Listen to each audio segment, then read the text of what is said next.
syarat cinta jangan sampai berwujud kepada penyerahan diri sepenuhnya kepada objek yang kita cintai. Oke, selamat datang kembali di channel ini, dan pada malam hari ini kita akan kembali membahas tentang filsafat sebagai alat analisis dalam kehidupan keseharian kita gitu. Nah, teman-teman semua, pernah nggak sih teman-teman semua menyelidiki, melihat fenomena sosial kita khususnya dalam soal percintaan gitu ya. Cinta dalam dunia kita sekarang itu kalau nggak terlalu alay, seringkali terlalu tabu untuk dibahas di ruang publik gitu. Pada kesempatan kali ini kita akan membahas tentang pemikiran Erich Fromm tentang cinta, yang kemudian kita akan beri judul sebagai Pelajaran Cinta dari Erich Fromm. Nah, tapi sebelum kita mulai untuk membahas pemikirannya, kita akan mencoba untuk mengulas secara singkat tentang biografi Erich Fromm yang tentu tidak mengakomodir semua pemikiran-pemikirannya gitu. Pertama, Erich Fromm itu adalah seorang psikoanalisis gitu. Beberapa orang juga menyebutnya sebagai filsuf sosial gitu, yang kemudian lahir di Jerman gitu pada 23 Maret 1900 gitu, pada sebuah keluarga Yahudi Ortodoks. Erich Fromm dalam panjang perjalanan kehidupannya meninggal gitu pada Maret tahun 1980 di Swiss. Nah, sebetulnya ada beberapa hal sebagai dasar sosial yang mempengaruhi alam pemikiran seorang Erich Fromm. Beberapa kalangan kemudian menyebutkan beberapa hal. Pertama adalah ketika berusia 12 tahun, Erich Fromm kemudian menyaksikan seorang wanita yang cantik dan berbakat gitu, yang merupakan sahabat dari keluarganya. Dia kemudian bunuh diri untuk kemudian bisa bersama dengan ayahnya yang telah lebih dahulu meninggal gitu. Nah, kisah tragedi gitu, tragis yang demikian itu kemudian sangat berkesan di dalam pemikiran Erich Fromm.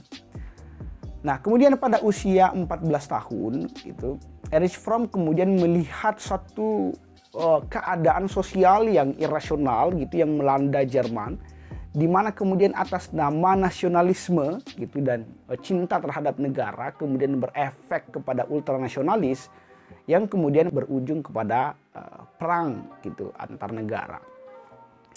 Nah, teman-teman semua gitu, akhirnya kemudian pemikiran-pemikiran Erich Fromm itu mempengaruhi dasar pemikirannya tentang apa yang kemudian disebut sebagai cinta, yang kemudian tentu tidak terbatas kepada cinta antar hubungan dua jenis kelamin yang berbeda gitu, tapi cinta terhadap negara, cinta terhadap agama gitu, dan lain sebagainya, hal-hal yang kemudian berkaitan dengan interaksi hubungan kita dengan orang lain.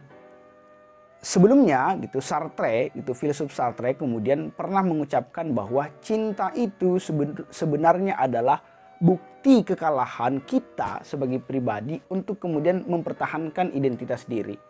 Nah, teman-teman tahu tuh, kalau kita udah jatuh cinta biasanya sama orang-orang tuh, itu jatuh cinta kepada objek yang kita cintai, kadangkala kemudian kita kehilangan identitas diri gitu. Barangkali karena itulah kemudian ia disebut sebagai jatuh cinta gitu, jatuh gitu. Nah, akhirnya kemudian identitas-identitas kita itu dipengaruhi oleh identitas-identitas yang berada dari luar diri kita gitu.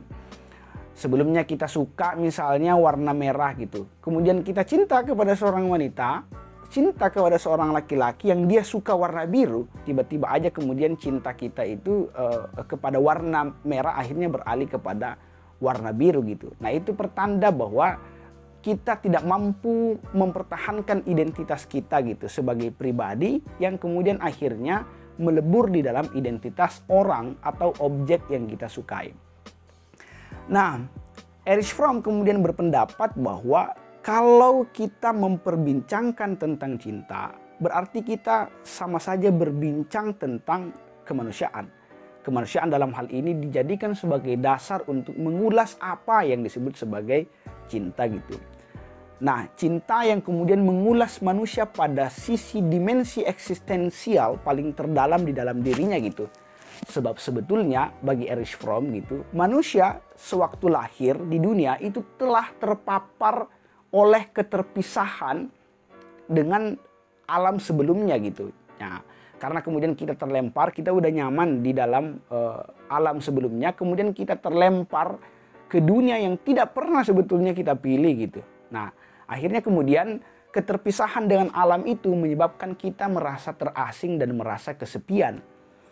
Keterpisahan ini dan keterasingan itu serta kecemasan yang kemudian ada di dalam diri manusia akibat dari perpisahannya dengan alam sebelumnya akhirnya menyebabkan manusia membutuhkan teman.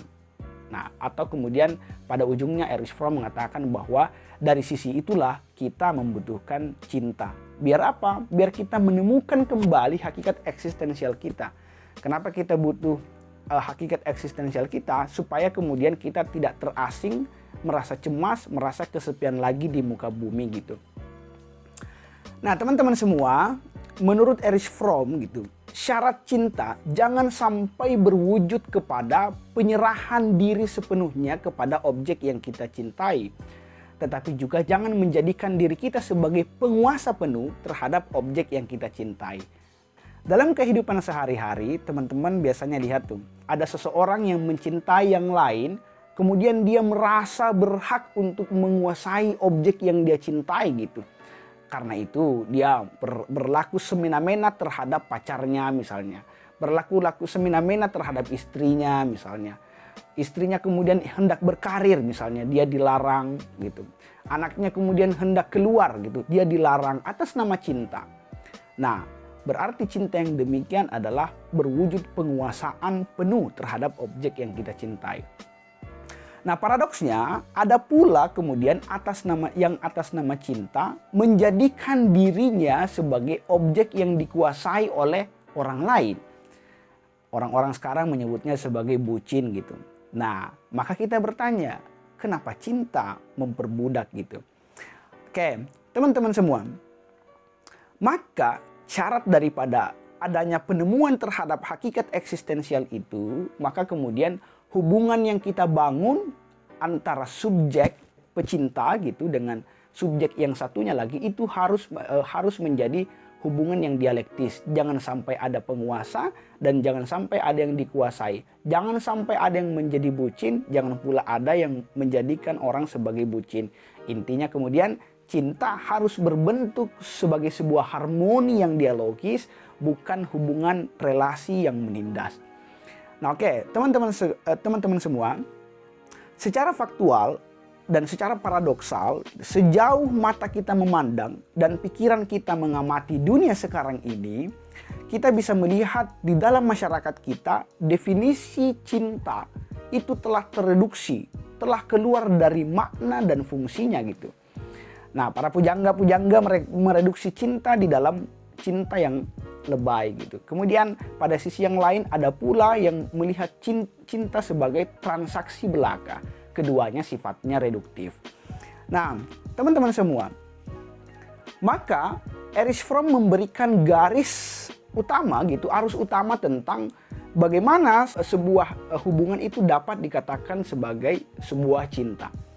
Pertama, kalau kita sedang berhubungan dengan objek yang kita cintai, harus berdasar pada perasaan peduli pada kehidupan dan perkembangan orang yang kita cintai. Jadi bukan orang yang mencintai seseorang kalau dia mengekang kehidupannya gitu, mengekang perkembangannya. Misalnya begini, seorang suami gitu mencintai istrinya. Istrinya kemudian menghendaki untuk berkarir di dalam dunia kerja. Kemudian suaminya melarang misalnya atas nama pertimbangan otoritatif gitu. Nah, suami ini sebetulnya tidak mencintai istrinya itu. Kenapa? Karena kemudian hubungannya atau relasinya adalah relasi yang menindas. Nah, maka syarat pertama bagi Erich Fromm gitu adalah perasaan peduli terhadap perkembangan orang-orang yang kita cintai. Nah, syarat suatu hubungan dikatakan relasinya adalah relasi cinta. Yang kedua adalah rasa tanggung jawab yang penuh gitu. Jadi kemudian kita tidak menghibahkan diri kita kepada orang lain untuk orang lain itu mempertanggungjawabkan diri kita. Kenapa? Karena kita bertanggung jawab atas integritas diri kita sendiri gitu. Nah, cinta sebetulnya adalah upaya kita untuk bertanggung jawab pada komitmen kita untuk mempertahankan sebuah rasa cinta. Nah, yang ketiga teman-teman adalah penghormatan. Seorang pecinta adalah seorang yang selalu memberikan penghormatan terhadap mereka yang dia cintai atau objek yang dia cintai. Tidak menurunkan harga dirinya, melihat dirinya sebagai sebuah manusia yang utuh, tidak menjadikan dirinya sebagai sapi perah gitu, yang kemudian sewaktu-waktu dapat diperah gitu dan lain sebagainya gitulah. Nah, maka seorang pecinta tidak mungkin melecehkan objek yang dia cintai. Kenapa? Karena dia atas nama rasa cinta membangun penghormatan. Yang keempat adalah pemahaman dan atau pengetahuan berkenaan tentang pasangannya. Artinya kemudian seorang pecinta yang baik gitu, dia memiliki keinginan untuk mengetahui serta memahami apa yang dilakukan oleh pasangannya atau objek yang dia cintainya gitu. Dia memberikan toleransi gitu kepada setiap perbedaan sikap dan perbedaan pemahaman yang ada di antara kedua belah pihak atau antara satu subjek dengan subjek yang lain. Teman-teman semua, hanya dengan demikian maka kemudian cinta dan subjek yang kita cintai itu dipandang sebagai suatu tubuh yang bernilai gitu, atau sebagai sebuah zat yang bernilai.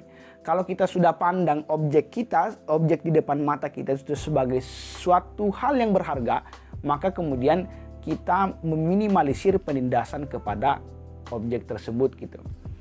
Nah, teman-teman semua, Erich Fromm kemudian memberikan suatu gambaran bahwa cinta itu adalah sebuah seni gitu, atau the art of love gitu. Nah, bahwa kemudian untuk mencintai, kita harus mengetahui dulu tuh bagaimana cara mencintai. Sama seperti kita melukis sebagai sebuah seni, sama seperti kita menyanyi sebagai sebuah seni gitu. Kita harus tahu bagaimana cara mencintai seseorang.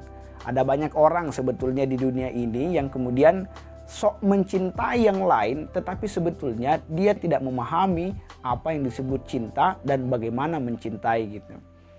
Nah, oke, maka teman-teman semua, mulai pada kali ini, setelah kemudian kita tonton video ini, maka kita berjanji untuk pertama, tidak menjadi budak cinta yang kemudian menjadi objek penuh atas subjek yang menguasai kita. Yang kedua, tentu kita tidak menjadi penguasa atas orang lain, tidak menjadikan orang budak atas hasrat cinta kita gitu. Setelah itu kemudian yang kita bangun adalah relasi cinta yang damai, relasi cinta yang relasional, relasi cinta yang saling menghargai antar satu eksistensi manusia dengan manusia yang lain. Sehingga dengan demikian tidak ada relasi penindasan antara satu subjek dengan subjek yang lain. Terima kasih, demikian pertemuan kita pada kali ini.